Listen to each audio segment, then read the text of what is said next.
a fucking monster for this one.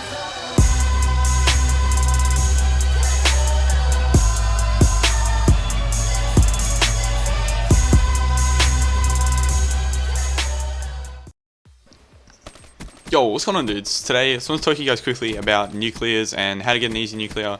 Myself, I haven't had that many on Black Ops 3, and quite frankly, I think it's the same as Advanced Warfare. Nuclears or DNA bombs are quite hard, basically because of the double jumping or the thrust jumping on Black Ops 3.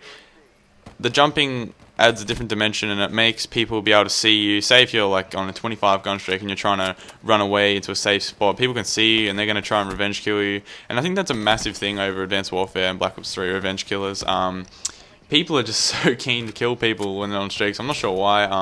I know I'm like that on Nuketown, for example. When some kids camp in top window and I see he's on 10-0, I'm going to keep going back for him. I'm going to be lobbing nades up there.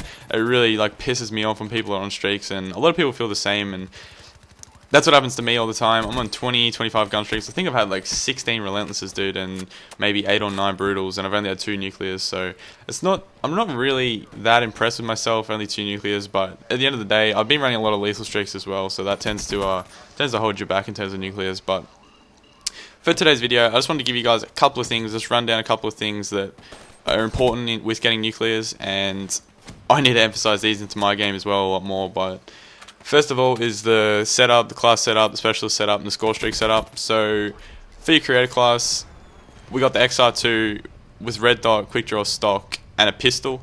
Now, I just want to make this clear. I reckon that's really important, having a pistol, especially the RK5. That's just crazy. It's like a primary weapon. Obviously, you don't have to use XR2, but I recommend a strong AR, and XR2 is really strong AR, so I would say a strong AR. And then perks, we've sort of gone with the anti-bullshit perks as well as Scavenger to keep you on the streak. So Flak Jacket obviously avoids nades, hellstorms, etc., C4s.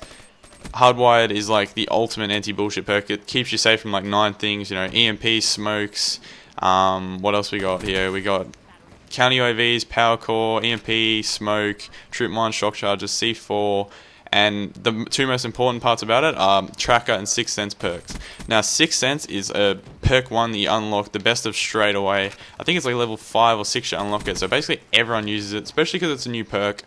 All the people who've just got the game, they chuck it on, and it's really overpowered. They can see if you don't have hardwired on, and they can still see if you have hardwired on, just not as well. So you don't want to be known on the map, you don't want to be seen. And I know I don't have Ghost on this class, but my theory is, I'll show you when I show you the score streaks, but I've got a theory to that. So obviously tac mask is just so you don't get flashed, concussed, and shock charged and all that, but scavengers to keep on the streak. You're going to be going for a big gun streak. You need bullets. You don't need, your kill streaks. You need your bullets. So scavenger's really important. But with a specialist, I just got Vision Pulse on in this game. I mean, you don't have to use Vision Pulse, but I think Vision Pulse or kinetic armor or maybe even invisibility, stuff that's going to help you stay alive when you're in like a tough situation. Like Vision Pulse, if you're in their base, you can use it and you're gonna know where everyone is, so you can sort of like either get away or challenge the kills. But kinetic armor and invisibility are the same. Even if you want to combat focus, so you can get your VSAT or your hater faster, that definitely helps. But that's what I would recommend anyway. I mean, you can use the kill hauler ones, like you can use Annihilator, Scythe, Gravity Spikes, all that crap, but at the end of the day, I feel like I get killed when I'm using them a lot, and because people try and hunt you down, they don't want you using those streaks, because obviously you can go off with your Annihilator and your Scythe, and they do count towards your gun streak, your Scythe and your lethal specialist kills, but to be honest, I seem to always get killed when I'm using mine, so that's just my personal preference, but yeah. And then score streaks, this is pretty obvious. UAV, counter, and hater. I've seen people use the power core instead of the counter UAV, but I feel having the hater in the air is really important, and the power core is 1400 points, so it's just that extra 200 that you've got to overlay again for your hater, so I feel like it's a bit of a waste. So I prefer to run UAV, counter, hater, and at the end of the day, the UAV and the counter get shot down most of the time instantly, because it's a pretty fast way to rank up shooting crap down, so a lot of people do it, so it's more for me just a stepping stone to get to that hater. It probably gives you 100, maybe even 200 points off both of them from team assists, so getting to that hater is the most important part. But we'll get on to playstyle now. Now playstyle, this is really, really important. Now you're going to see, you guys might watch, the top pub stomping clans, you might watch, top YouTubers get these nuclears. I just want to emphasize, I just want to get in your heads that these top YouTubers and these pub stompers, they have reverse boosted accounts, or they've back out of lobbies where there's sweaty people in it, because that's what they're on YouTube for. They're there to get their nuclears, to get their high gun streaks, to get their, big streaks, high kill gameplays. That's what they're there for. So they usually play the game for that. To be honest, me personally, I play the game for fun, and if I happen to get on a nuclear streak, I get on a nuclear streak.